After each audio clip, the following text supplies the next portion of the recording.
문화 문명. 자, 문화와 문명에 대해서 간단히 살펴보면, 문화 1시대가 됐죠. 21세기. 우리가 20세기는 문명의 시대인데, 문화는 인간을 관심의 대상으로 하는 거죠. 인간. 그죠? 인간. 문명에서 인물이 되고, 사회에서 어떠한 위치에 있느냐 하는 인물인데, 인간 자체를 보는 거죠. 그리고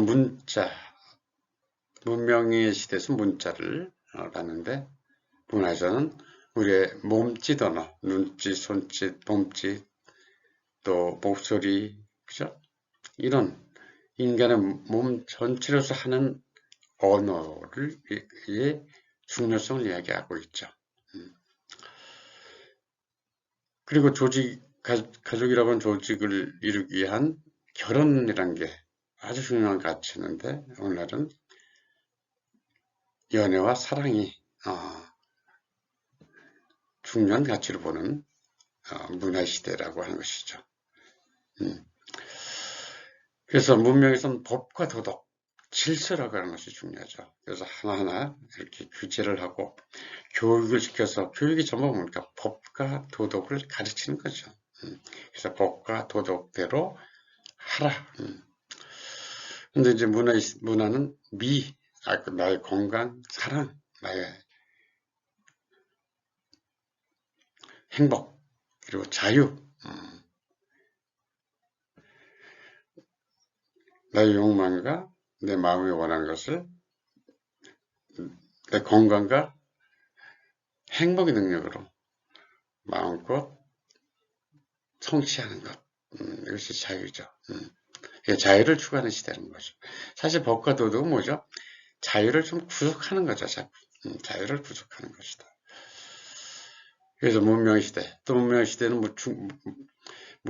시대는 권력, 금력, 명성이 중요하죠. 출세라고 하는 것. 오늘날은 나의 이미지, 소통을 할 수 있는 매력, 에너지, 기운, 카리스마, 아름다운, 호감이 가는 이미지를 갖추는 것. 그래서 문명의 시대는 교육, 훈시, 명령, 지시를 통해 하는 것이죠. 근데 문화 시대는, 그래서 이건 항상 상하관계죠. 문명은 항상 상하관계, 지배구조죠. 근데 문화는 수평적인 관계죠. 그래서 대화와 소통과 공감을 해서 대등한 관계에서 마음과 여러 가지 대화를 나누는 거예요. 그래서 문명에서는 지식과 과학이 중요했죠. 바로 머리로 하는 것이죠. 특히 IQ로 하는 것들이죠. IQ. 그래서 문화시대 인생을 중요시 보죠. 그래서 몸과 마음으로 하는 것, 실제로 자기가 체험하고 하는 것, 이것을 이제 중요시 보는 것이 바로 문화다. 그래서 일단 문화 문명의 차이를 살펴봤습니다. 근데 이제 오늘날은 문명 시대에서 문화 시대로 전환되는 그런 그러한 시대에 있다는 것이죠.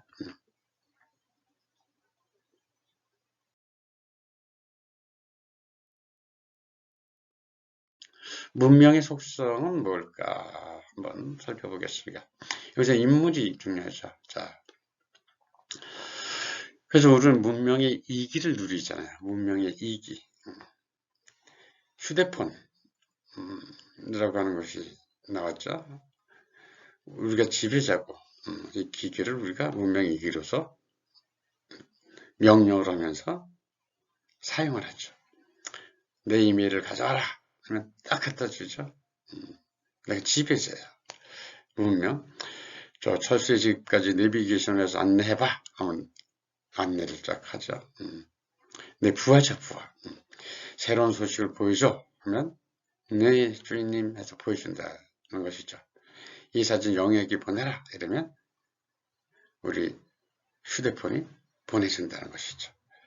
그래서 내가 명령하고 지배를 하고 문명의 이기를 내가 누린다는 것이죠. 이게 문명의 속성이죠.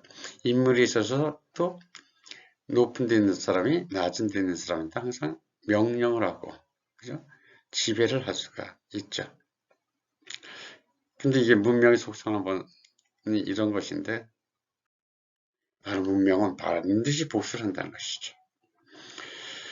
명령을 한 것만큼 사실 내가 주인이고 지배자인 것 같은데, 사실은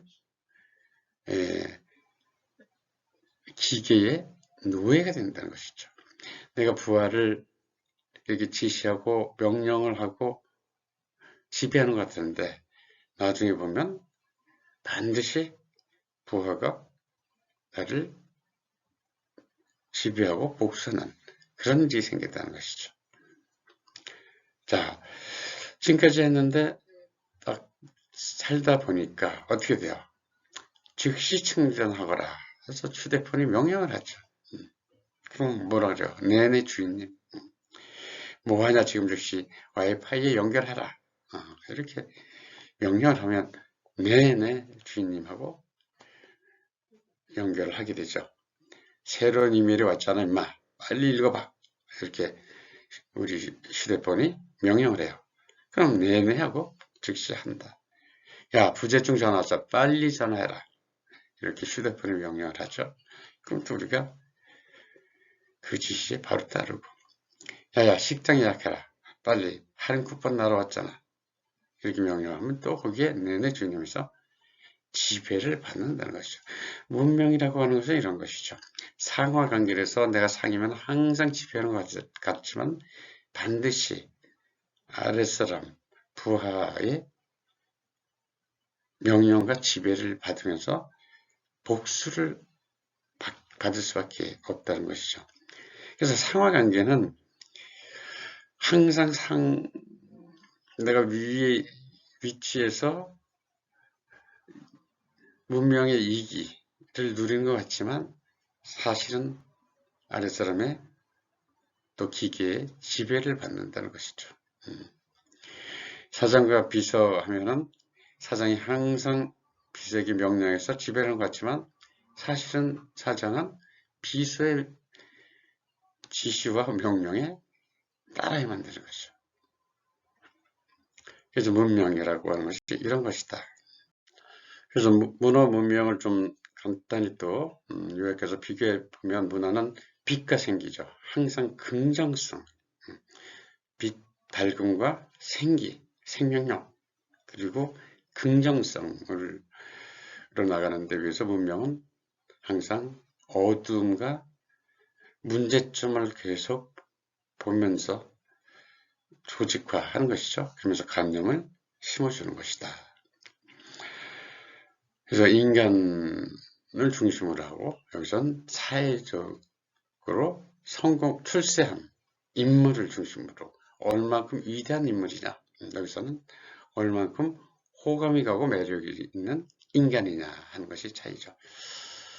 그래서 인간의 가장 큰 가치는 자유죠. 생명과 재산을 지키고 유지하는 것.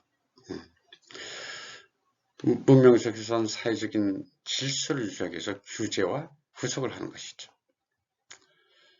그리고 문화에서는 인생을 보는 거죠. 인생을 어떻게 잘 살 것인가. 그래서 내 몸과 마음과 그리고 나의 뇌를 어떻게 잘 자유롭게 사용해서 인생을 잘 살 것이냐 하는 것이죠.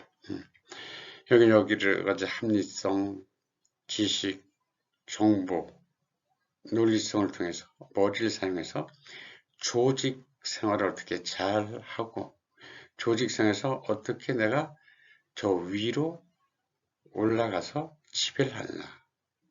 그리고 우리 조직의 성공을 해서 어떻게 해야 되느냐.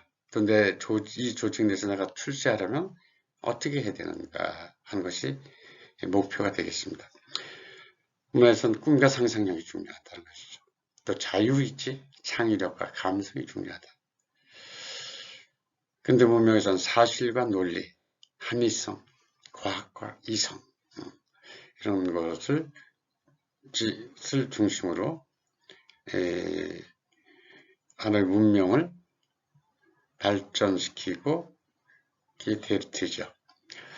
그리고 언어도 여기는 말과 몸의 언어를 사용합니다. 여기서는 글과 문자의 언어를 사용한다. 글과 문자는 뭔가요? 법이죠, 법. 도덕. 그래서 규제하고 규정을 만들고 법을 만들고 그리고 행동 지침을 자꾸 만드는 것. 그리고 과학해서 논리적으로 자꾸 증명하는 것. 그게 글과 문자가 하는 역할이 아닌가요? 말과 몸은 우리의 마음, 감성, 표현을 하면서 대화하고 소통과 공감을 하는 것이고, 이번에서는 가장 중요한 게 진정성, 또 예의, 매너죠. 진정성, 그 마음에 있는 진심, 이런 것이 가장 중요하죠. 근데 문명에서는 법과 도덕이 중요하죠. 법으로 유죄냐 무죄냐. 법으로 무죄면 그 사람은 뭐 잘못한 게 없다 이렇게 되는 것이고, 도덕적으로도 비난을 받으면 잘못한 것이고, 그렇죠? 도덕적으로 문제가 없다면 문제가 없는 것이고. 그래서 사회적에서 정한 이 틀, 법과 도덕을 잣대로 해서 사람을 평가하고 또 처벌하기도 하고 벌을 주기도 하고 또 상을 주기도 하고 그런 것이죠. 근데 지문에서는 그 사람 자체가 매력 있고 호감이 없고 신뢰가 가는 진정성이 있으면 참 훌륭한 사람이다. 이렇게 또 가까이 가서 많은 대화를 나누고 소통을 나누고 싶은 사람이다 하는 것이 가치가 되겠습니다.